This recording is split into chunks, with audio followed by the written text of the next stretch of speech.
Hello and welcome back to my channel the science class. तो आज के अपने इस क्लास में हम अपने चैप्टर 2 इस मैटर अराउंड अस प्योर के पार्ट 3 में कौन से टॉपिक का अध्ययन करेंगे, डिस्कशन करेंगे। सोल्यूशन से रिलेटेड सारे टॉपिक्स के बारे में डिस्कस करेंगे। तो सबसे पहले है सोल्यूशन या विलयन। ये क्या होता है? सोल्यूशन या विलयन क्या होता है? तो विलयन जो होते हैं वो दो या दो से अधिक पदार्थों का एक समांगी मिश्रण होता है। मीन्स सोल्यूशन क्या है? एक टाइप का मिक्सचर ही है, ठीक है। लेकिन कैसा मिक्सचर है? होमोजीनस मिक्सचर है। और होमोजीनस क्या होता है? हमने अभी अपने प्रीवियस क्लास में इसको पढ़ा है। A uniform composition, there is a no separation of boundary is called homogeneous mixture. ठीक, तो सोल्यूशन की डेफिनेशन हम क्या लिख सकते हैं? It is a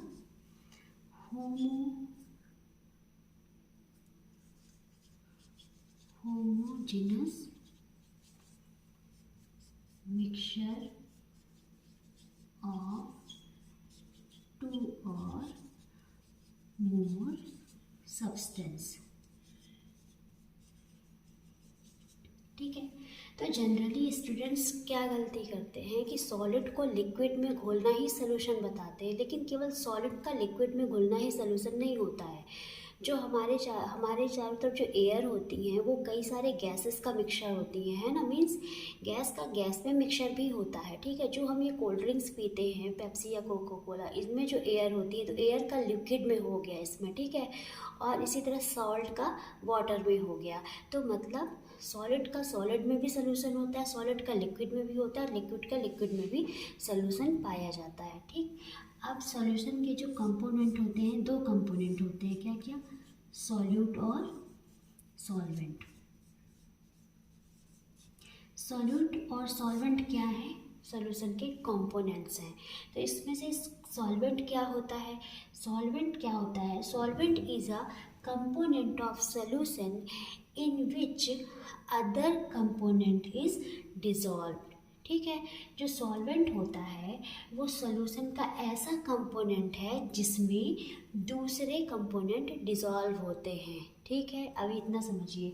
and solute is a component of solution which is dissolve in the solvent. ठीक, मतलब जो घोला जाता है वो सॉल्यूट है और जिसमें घोला जाता है वो सॉल्वेंट है। क्लियर हुआ?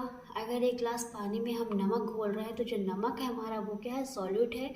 और जिसमें घोल रहे हैं पानी में वो क्या हो गया? सॉल्वेंट हो गया। मीन्स सॉल्वेंट की मात्रा जो होती है हमेशा ज़्यादा होती है सॉल्यूट से, ठीक है। तो यहाँ पे क्या क्लियर हो गया? सॉल्यूट और सॉल्वेंट। हमारा सॉल्वेंट और सॉल्यूट क्लियर हो गया। तो सॉल्वेंट को क्या लिख सकते हैं?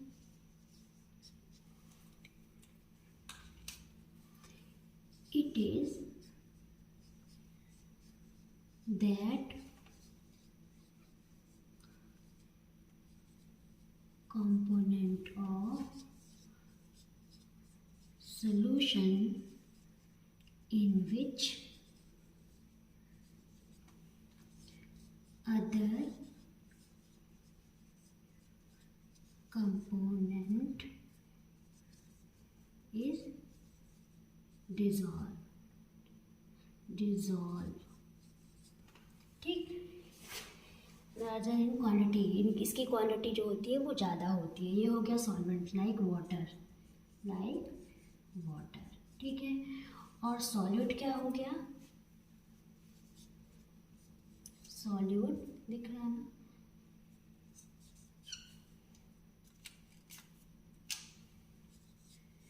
It is that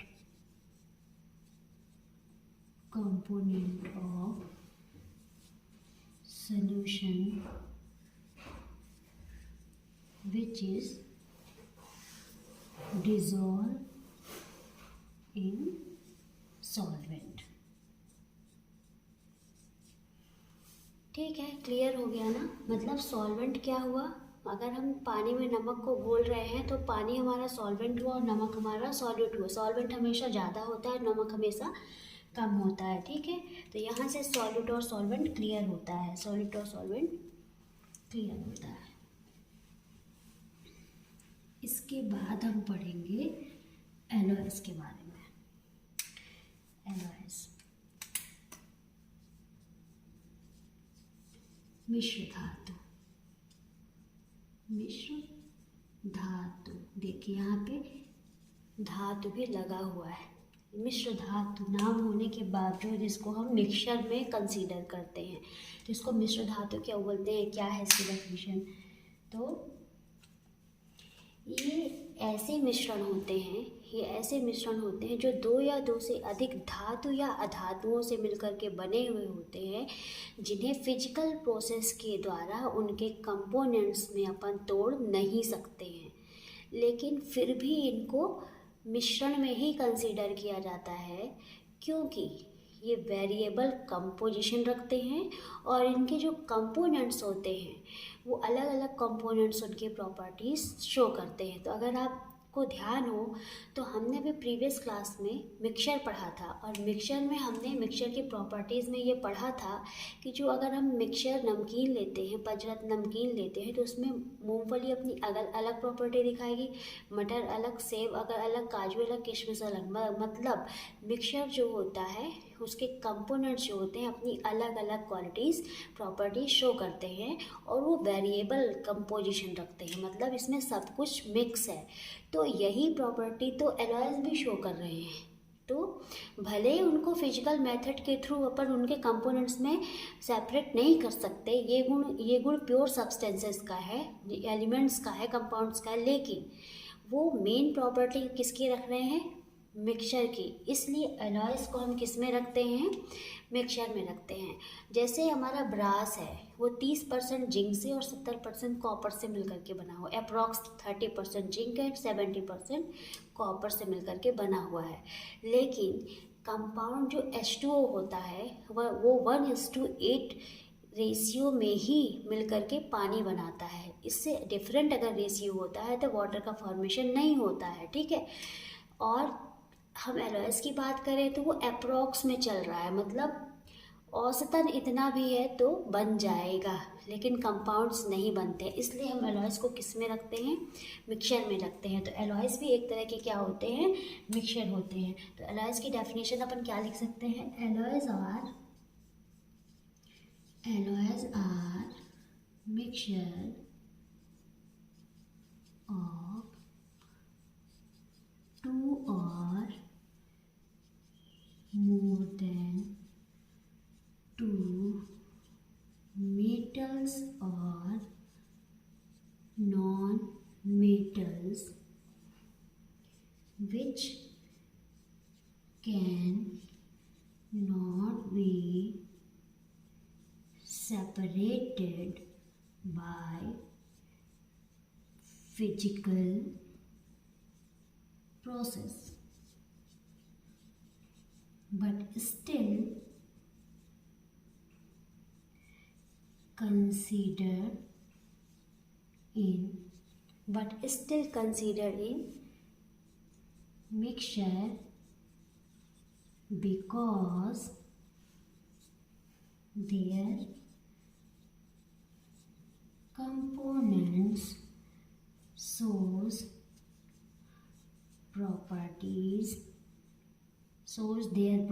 its properties and have variable composition। ठीक है, क्लियर हो गया। यही चीज़ मैंने अभी समझाई कि alloys are mixture of two or more than two metals or non-metals which cannot be separated by a physical process, but still they are considered as a mixture because they have a variable composition and also their components have their own properties। ठीक है, तो इसमें example क्या लेते हैं अपन, brass का। Brass जो होता है वो 30% जिंक से और 70% कॉपर से मिलकर बना हुआ होता है, अप्रॉक्स। ठीक है, क्लियर हो गया एलॉयज़। ठीक है, तो एलॉयज़ अगर आता है तो ये बहुत अच्छी तरह से मैंने इसको समझा दिया है, यहाँ पे आपसे गलती नहीं होनी चाहिए। इसको 2 बार 3 बार वीडियो को आगे पीछे करके आप बार बार इसको समझ सकते हैं। फिर अपन आते हैं सस्पेंशन कोलॉइड्स और सॉल्यूशन को अपन एक टेबल के थ्रू समझेंगे, ठीक है। तो यहाँ पे मैं टेबल बनाती हूँ अभी।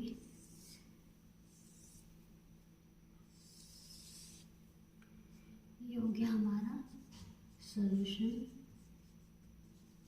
ये हो गया सस्पेंशन, ये हो गया कोलॉइड, ठीक है। यहाँ पे अपन इसको करेंगे, तो ठीक है, किस बेस पे अपन इसको पढ़ेंगे। पहला है टाइम, ठीक। दूसरा है size of particles, size of particles, size of particles, ठीक है। तीसरा है टिंडर इफेक्ट, टिंडर इफेक्ट, ठीक है। चौथा है filtration,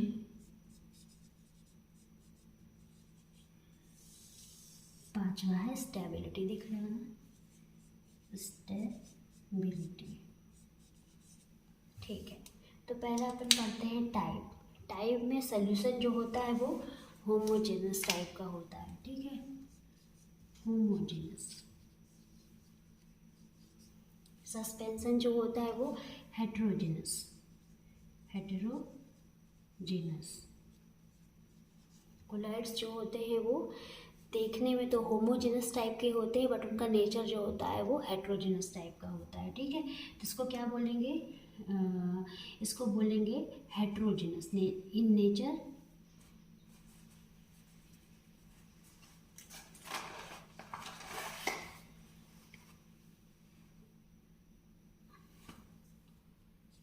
appear homogeneous, heterogeneous in nature, heterogeneous in nature, heterogeneous in nature, ठीक है। साइज ऑफ पार्टिकल्स, हाँ, सोल्यूशन जो होते हैं होमोजेनस होते हैं, पता है आपको। जैसे पानी में नमक का जो घोल हुआ यूनिफॉर्म कंपोजिशन, तो वो होमोजेनस है। सस्पेंशन जैसे पानी में अपन रेत घोल रहे हैं, ठीक है, रेत डाल दिए, अब घुमा रहे हैं उसको, तो रेत के जो पार्टिकल्स हैं वो पानी में सस्पेंडेड हैं, ठीक है, दिख रहे हैं हमको, सेपरेट दिखता, अलग अलग से दिख रहे हैं, तो वो क्या हो गया, सस्पेंशन इसी टाइप का होता है। तो ये क्या हो गया, हेट्रोजेनस हो गया। और कोलाइड सॉल्यूशन जैसे मिल्क हो गया, वो दिखेगा तो है होमोजेनस मिक्सचर, लेकिन रहता वो हेट्रोजेनस है, ठीक है। अब साइज ऑफ पार्टिकल्स, जो सॉल्यूशन होते हैं उनकी जो साइज होती है वो लेस देन 1 नैनोमीटर, ठीक है। और 1 नैनोमीटर बराबर क्या होता है, 1 नैनोमीटर बराबर 10 की पावर -9 मीटर, मीन्स 1/10 की पावर 9 मीटर, ठीक है। और सस्पेंशन का क्या होता है, ग्रेटर देन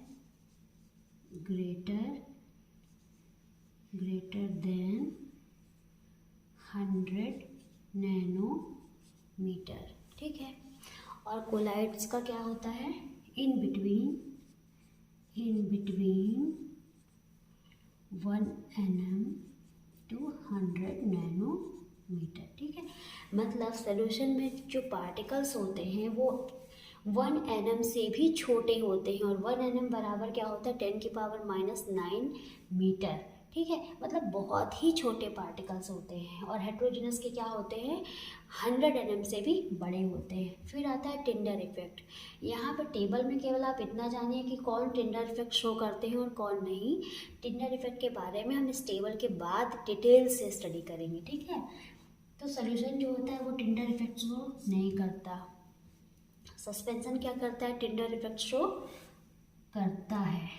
और जो हमारा कोलाइड है वो भी शो करता है, ठीक है। फिर है फिल्ट्रेशन। अब फिल्ट्रेशन में एक फ़िल्टर पेपर से अगर आप सोल्यूशन मतलब नमक या पानी के घोल को फ़िल्टर करेंगे तो क्या नमक अलग होगा या पानी अलग होगा, नहीं होगा, क्योंकि वो एक होमोजेनस मिक्सचर है, ठीक है। तो फिल्ट्रेशन करने पर इसमें नो फिल्टर होता है, नो सेपरेशन, नो सेपरेशन। और इसमें होता है इसमें नहीं होता है, कोलाइड्स में नहीं होता है। अगर होता भी है तो वो सेंट्रीफ्यूगेशन मेथड्स के थ्रू होता है, जो कि अभी आपके सिलेबस में नहीं है। स्टेबिलिटी के बारे में बात करेंगे तो सॉल्यूशन जो होते हैं वो स्टेबल होते हैं, ठीक है, और जो सस्पेंशन होते हैं वो स्टेबल नहीं होते हैं, और जो कोलाइड्स होते हैं वो स्टेबल होते हैं, ठीक है। तो स्टेबल को कैसे समझे अपन कि अगर हम नमक और पानी के घोल को 24 घंटे भी रखेंगे तो वो वैसा ही रहेगा, मीन्स वो स्टेबल रहेगा। लेकिन अगर रेत और पानी के घोल को रखेंगे तो थोड़ी देर बाद ही रेत उसके तली पे बैठ जाएगी, ठीक है। तो मतलब ये स्टेबल नहीं होते। सेम कोलाइड्स का भी यही है कि वो स्टेबल होते हैं, ठीक। अब यहाँ हमने ये पढ़ लिया। यहाँ पे अपने टेबल में हमने क्या डिस्कस किया अभी, कोलाइड्स के बारे में। तो क्या होते हैं ये कोलाइड्स?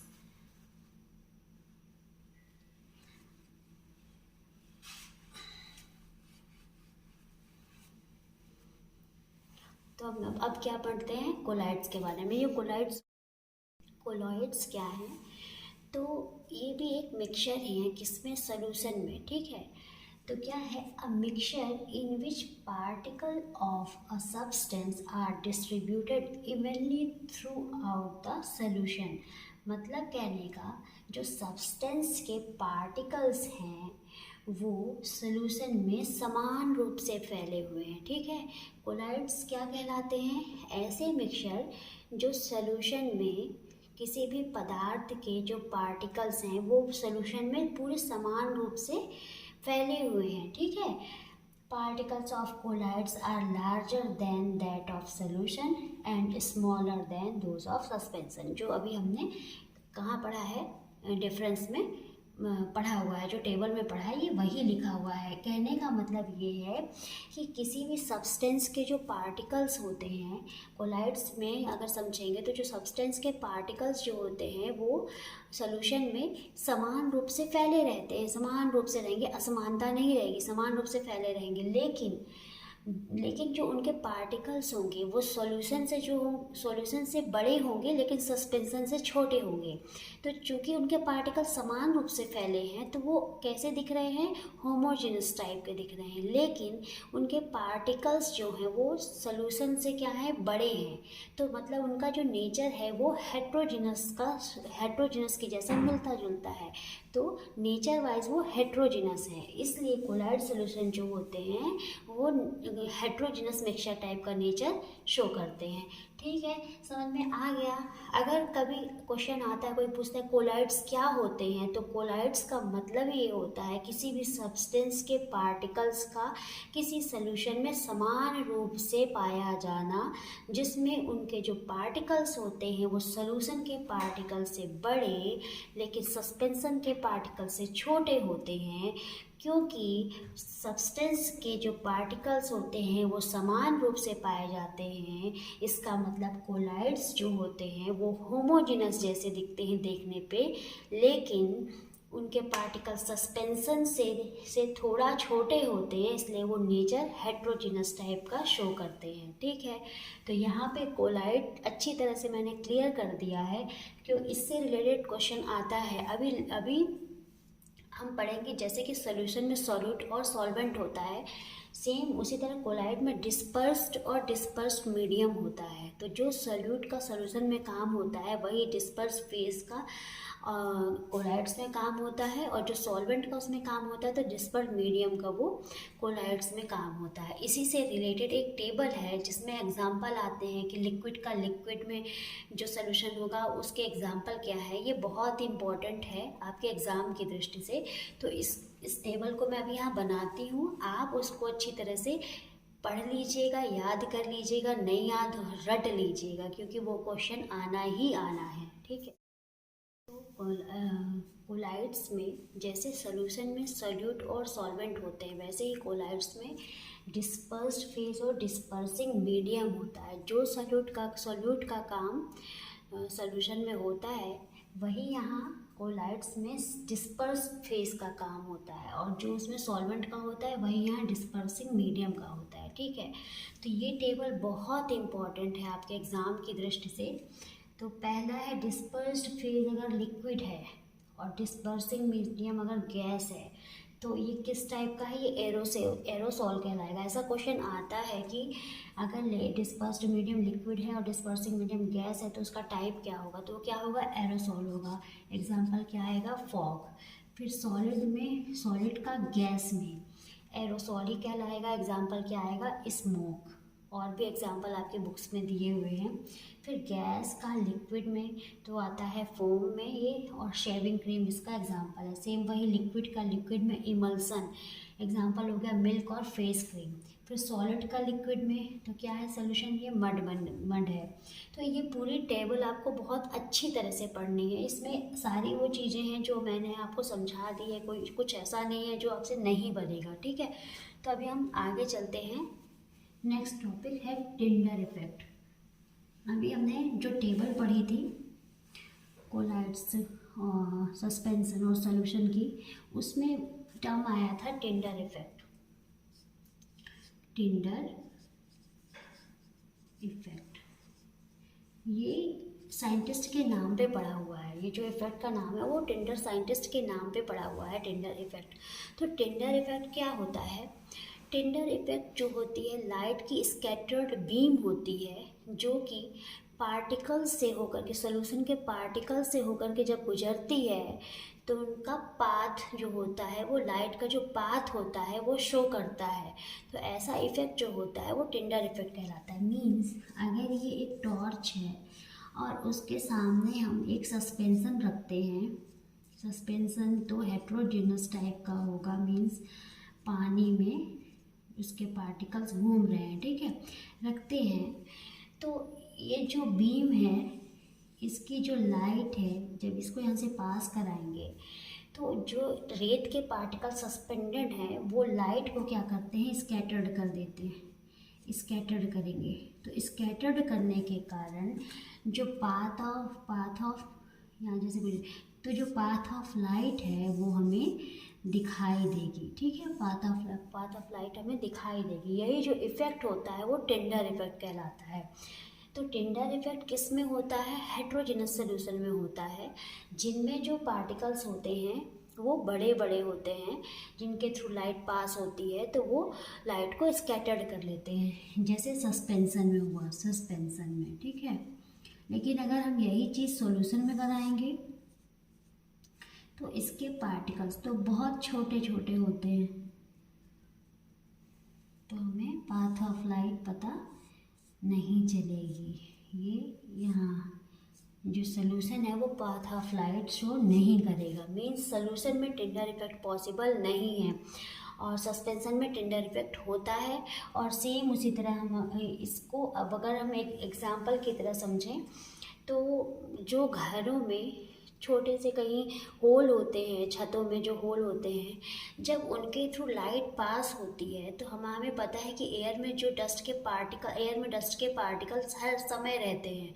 तो जब वहाँ से लाइट पास होती है तो जो डस्ट के पार्टिकल्स होते हैं वो उस लाइट को स्कैटर्ड कर देते हैं, जिसके कारण हमें पूरा लाइट का एक पाथ दिखने लगता है ना, लाइट का पाथ पूरा शो होता है। उसी तरह घने जंगल में, कैनोपी फॉरेस्ट में जो सूरज की रोशनी आती है वो भी सेम वही होता है। जो पार्टिकल्स होते हैं वो जो पार्टिकल्स लाइट को क्या करते हैं, बीम ऑफ लाइट को स्कैटर्ड कर देते हैं, तो हमें लाइट का पूरा पाथ शो होने लगता है, ठीक है।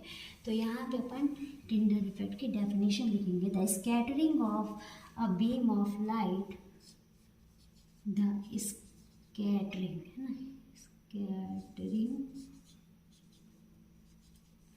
the scattering of a beam of light,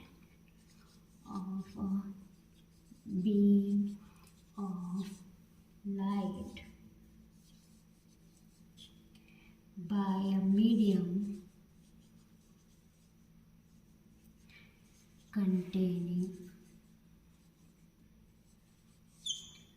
suspended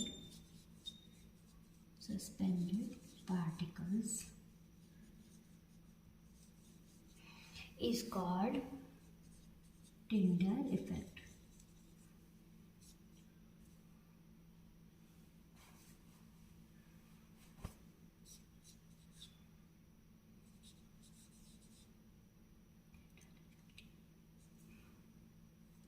Tyndall effect, Tyndall effect.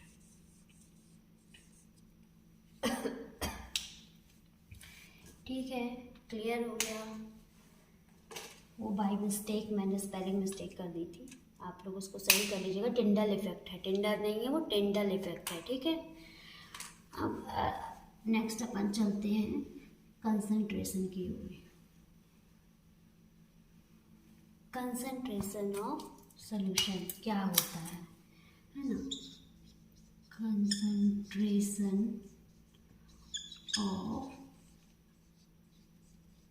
Solution क्या होता है? Concentration of solution. ठीक है, तो सॉल्वेंट में घुली हुई सॉल्यूट की मात्रा जो होती है वो डिसाइड करती है कि हमारा सॉल्यूशन कंसंट्रेट है या नहीं। ठीक है, जैसे हम एक बीकर लेते हैं, ठीक है, 2 बीकर लिए, उसमें पानी है,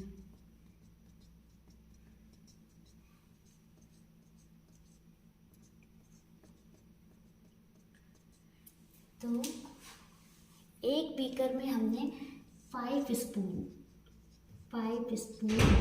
सॉल्ट ऐड किया, और एक बीकर में हमने केवल 1 स्पून सॉल्ट ऐड किया। ठीक है, एक में 5 स्पून सॉल्ट ऐड किया, एक में 1 स्पून सॉल्ट ऐड किया। तो जिसमें सॉल्ट की मात्रा ज़्यादा है, मतलब इसमें जो पार्टिकल्स हैं सॉल्ट के वो ज़्यादा है। ठीक है, तो ये क्या कहलाया? कंसनट्रेटेड सॉल्यूशन, कंसनट्रेट सॉल्यूशन या सांद्र विलयन कहलाया। और जिसमें सॉल्ट के पार्टिकल्स कम हैं या 1 स्पून सॉल्ट हमने लिया है वो क्या कहलाया? Dilute solution. ठीक है, यहाँ तक कोई डाउट? कंसंट्रेशन क्या है समझ में आ गया। तो एक नॉर्मल वर्ड्स में अगर आप समझाएंगे तो जिसमें जो सॉल्यूट है उसकी मात्रा अगर ज़्यादा है तो वो उस सॉल्यूशन का जो कंसंट्रेशन है वो ज़्यादा होगा। ठीक है, अब चलते हैं हम अपने इसकी डेफिनेशन की ओर। कंसंट्रेशन की डेफिनेशन तो क्या है? Concentration, the concentration of solution is amount of solute present in a given amount of solution। मतलब जितना आपको जिस अमाउंट में सोल्यूशन दिया हुआ है उसमें जो कितने अमाउंट सोल्यूट घुला हुआ है ये क्या बताता है? कंसंट्रेशन। ठीक है, the concentration of solution is amount of solute. ठीक है, किसी भी सॉल्यूशन का जो कंसंट्रेशन है, जो सांद्रता है, वो क्या दर्शाती है? अमाउंट ऑफ सॉल्यूट, मतलब सॉल्यूट की कितनी मात्रा सॉल्यूशन के कितने अमाउंट में घुली हुई है। ठीक है, ये उसका कंसंट्रेशन कहलाता है। ठीक, तो इससे रिलेटेड कुछ फार्मूलाज हैं, उनको मैं इतने इजी तरीके से आपको बता दूंगी कि उसको रटने की ज़रूरत आपको नहीं पड़ेगी। ठीक है, तो पहला है mass by mass percentage of solution, दूसरा है mass by volume percentage of solution, तीसरा है volume by volume percentage of solution. ठीक है, सबसे पहले देखिए जो यहाँ पे लिखा हुआ है the concentration of solution is amount of solute, मतलब अमाउंट ऑफ सोल्यूट का जो अमाउंट होगा वो मास या वॉल्यूम में होगा, है ना। और सेम उसी तरह सोल्यूशन का जो अमाउंट होगा वो भी मास या वॉल्यूम में दिया गया होगा। तो यहाँ क्या बोल रहा है? Mass by mass present of solution, percentage of solution. तो मतलब मास को हम किससे रिप्रेजेंट करेंगे? मास, बाय को स्लैश से, मास को मास से। ठीक है, पहला ये हो गया। फिर है mass by volume percentage of solution, तो मास बाय वॉल्यूम। ठीक, अब volume by volume percentage of solution, तो ये क्या हो जाएगा? V by V। ठीक है, ये हो गया। अब हम इसको फॉर्मूला के फॉर्म में लिखेंगे।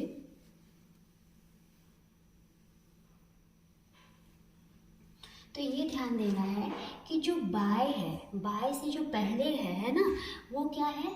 सॉल्यूट है, सॉल्यूट का है। ठीक है, mass of solute by mass of solvent. ठीक है, solution mass of solute by mass of solution into 100, mass of solute by mass of solution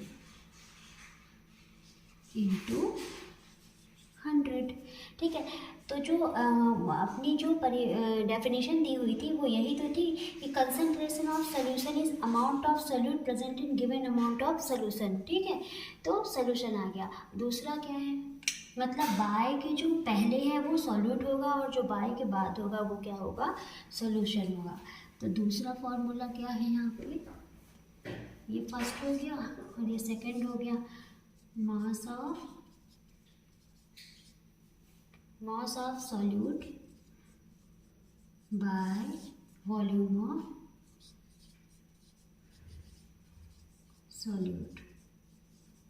ठीक है, फिर थर्ड क्या हो गया, क्या था, volume of solute by volume of solution. Second है mass of solute by volume of solution. ठीक है, थर्ड है volume of solute by volume of solution. थोड़ा सा मिस्टेक हो गई थी लिखने में। अब चलिए हम इन फॉर्मूला से रिलेटेड न्यूमेरिकल सॉल्व करते हैं जो बहुत इजी है लेकिन बहुत ही इम्पोर्टेंट है। कुछ इजी न्यूमेरिकल देखते हैं। तो पहला क्वेश्चन है आपका, if 110 gram copper sulphate present in 550 gram of solution calculate the concentration of solution. ठीक है, तो यहाँ पे क्या दिया हुआ है, 110 ग्राम कॉपर सल्फेट। ठीक है, copper sulphate present in 550 gram of solution means solute क्या है हमारा, 110 ग्राम कॉपर सल्फेट। तो क्या लिखेंगे यहाँ पे, हमें क्या दिया है, सोल्यूट दिया हुआ है, कितना, 110 ग्राम। ठीक है, प्रेजेंट इन सोल्यूशन मतलब हमें यहाँ पे सोल्यूशन भी दिया हुआ है, कितना है, 550 ग्राम। अब क्योंकि ग्राम में है तो हमको कौन सा फॉर्मूला यहाँ लगाना है, मास वाला। तो कौन सा फॉर्मूला यहाँ पर लगेगा आपका, mass of solute upon mass of solution into 100। सबसे पहले क्या कैलकुलेट करना है, calculate the concentration of solution. तो लिखेंगे concentration of solution is equal to mass of solute upon mass of solution into 100। ठीक है, तो कितना दिया है, मास ऑफ सोल्यूट कितना दिया हुआ है, 110 अपॉन 550 इंटू 100 दिख रहा है। हाँ ठीक है, तो ये कट गया, ये कट गया, ये कट गया, ये कट गया,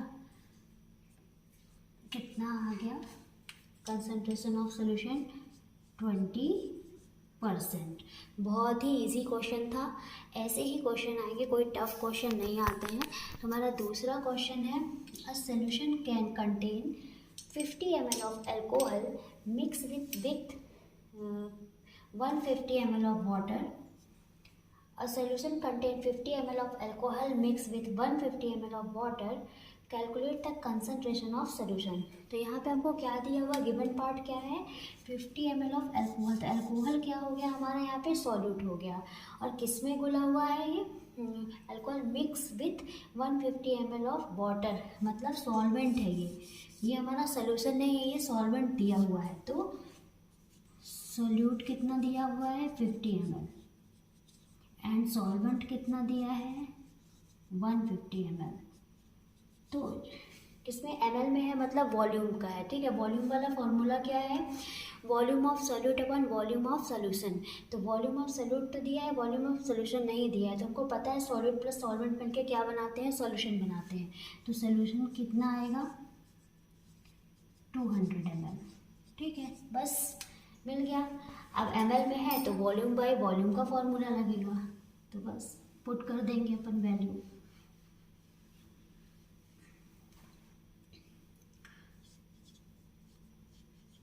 volume of solute upon volume of solution into 100 क्या आ गया, सॉल्यूट के हैं क्या 50/200 इंटू 100, ठीक है, मीन्स 25%। ठीक, ऐसे ही इजी टाइप के न्यूमेरिकल्स हैं। अगर आपसे फॉर्मूला आते हैं तो आप बहुत ही ईजिली उसको सॉल्व कर सकते हैं। तो आपका नेक्स्ट क्वेश्चन है, if 10 gram of sugar dissolve in 200 ml of solution the percentage of solution. वो दिया गया है कि मास अपॉन वॉल्यूम में परसेंटेज ऑफ सोल्यूशन में निकालना है, ठीक है। तो दिया हुआ है क्या, मास of solute upon volume of solution, volume of solution into 100। तो मास ऑफ सोल्यूट कितना हुआ है 10, वॉल्यूम ऑफ सोल्यूशन कितना दिया हुआ है आपका 200 ml इंटू 100, कितना आ गया 5, कितना आया 5%, ठीक है। नेक्स्ट क्वेश्चन है आपका, वो है,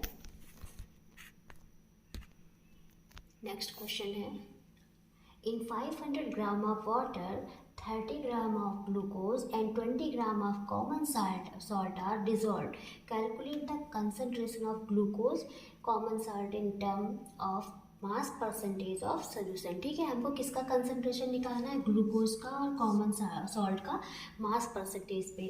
ठीक है, तो हमको यहाँ पे सोल्यूशन का नहीं दिया हुआ है, मास ऑफ सोल्यूशन नहीं दिया हुआ है, लेकिन हमारा जो सोल्यूशन होगा वो किन चीज़ों से मिलकर के बना हुआ है, मास ऑफ किन चीज़ों से मिलकर के बना हुआ है, water plus 5 gram of water, 30 gram of glucose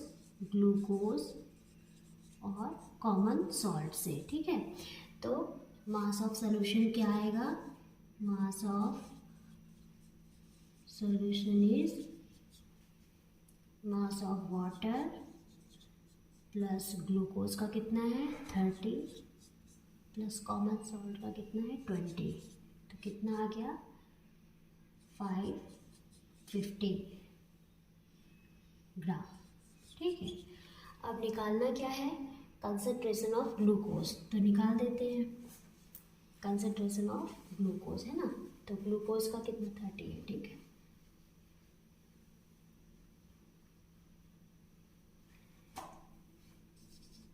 concentration of glucose क्या होगा, mass of glucose upon mass of solution into 100, तो क्या आएगा यहाँ पे 30/550 इंटू 100। आंसर आप लोग करके बताइए अभी क्या होगा। और फिर है कॉमन सॉल्ट, कॉमन सॉल्ट का क्या करेंगे, दिया हुआ है concentration of common salt, concentration of common salt क्या आएगा, मास ऑफ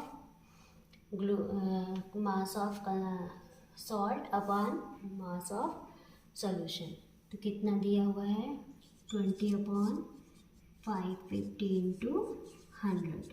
ठीक है, सॉल्व कर लीजिए, बस ऐसे ही न्यूमेरिकल्स आने वाले, इससे टफ नहीं जाने वाले, इनकी प्रैक्टिस कर लीजिए और ये बहुत ही इजी है और आपसे बनने लग जाएंगे।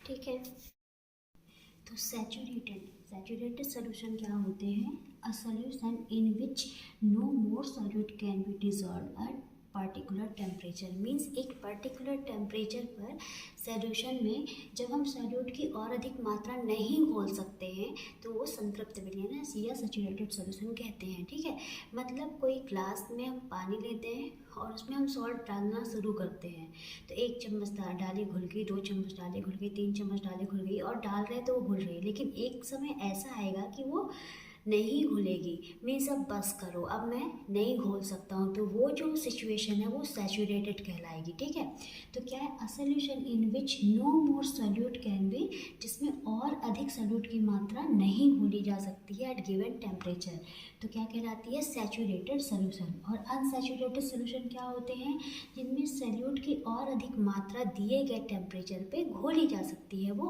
अनसैचुरेटेड सॉल्यूशन कहलाते हैं। तो अगर टेम्परेचर का इफेक्ट देखते हैं हम कि टेम्परेचर का इफेक्ट क्या पड़ता है सैचुरेटेड सॉल्यूशन में, तो मान लीजिए हमारे पास एक ग्लास है जिसमें सॉल्ट है और ये नमक के पार्टिकल्स हैं। ठीक है, तो हम इसमें क्या करते हैं, टेम्परेचर को इंक्रीज़ करते हैं, टेम्परेचर इंक्रीज़ करते हैं। ठीक, तो टेम्परेचर इंक्रीज़ करने पे क्या होगा, हमने चैप्टर फर्स्ट में पढ़ा है कि जब टेम्परेचर इंक्रीज़ करते हैं हम, तो पार्टिकल्स क्या होते हैं, पार्टिकल्स की जो काइनेटिक एनर्जी होती है वो बढ़ जाती है, मतलब पार्टिकल्स एक दूसरे से दूर जाना शुरू कर देते हैं। तो मान लीजिए अगर यहाँ पे ये जो सॉल्ट है, तो ये वाटर मॉलिक्यूल से, सॉल्ट ने वाटर मॉलिक्यूल से बॉन्ड बना लिया है। ठीक है, लेकिन जैसे ही हमने टेम्परेचर इंक्रीज़ किया तो क्या हुआ, ये दूर दूर हो गए, मॉलिक्यूल्स क्या हुए, दूर दूर हो गए। तो जब दूर दूर हो गए तो जो सॉल्ट की कुछ मात्रा नीचे रह गई थी, उनको भी इनसे जुड़ने के लिए क्या हुआ, स्पेस मिल गया, मतलब इन्होंने भी, ये भी, इनकी भी सॉल्युबिलिटी बढ़ गई, मतलब सॉल्यूशन में सॉल्ट क्या हुआ, घुल गया। कहने का मतलब ये है कि टेम्परेचर बढ़ाने पर सॉल्युबिलिटी जो होती है वो बढ़ती है। ठीक है, क्योंकि मॉलिक्यूल्स जो होते हैं वो दूर भगते हैं, तो दूर भगते हैं तो घुलने की जो प्रॉपर्टी होगी वो और बढ़ेगी। ठीक है, और फिर इसी को पढ़ते हैं कि जब हम टेम्परेचर को डिक्रीज़ करते हैं, जब टेम्परेचर डिक्रीज़ करते हैं तो फिर वही होगा, जो एक्स्ट्रा पार्ट घुले हुए थे वो बाहर की ओर फेंक दिए जाएंगे और वो नीचे बैठ जाएंगे और पहले जैसी सिचुएशन फिर से आ जाएगी। मीन्स पार्टिकल्स की जो काइनेटिक एनर्जी होगी वो कम हो जाएगी, जिससे पार्टिकल्स जो होंगे वो पास पास आना शुरू कर देंगे और जो एक्स्ट्रा घुला हुआ था वो अब नीचे आकर के उसको अलग फेंक देंगे, मतलब वो नीचे आकर के बैठ जाएगा। ठीक है,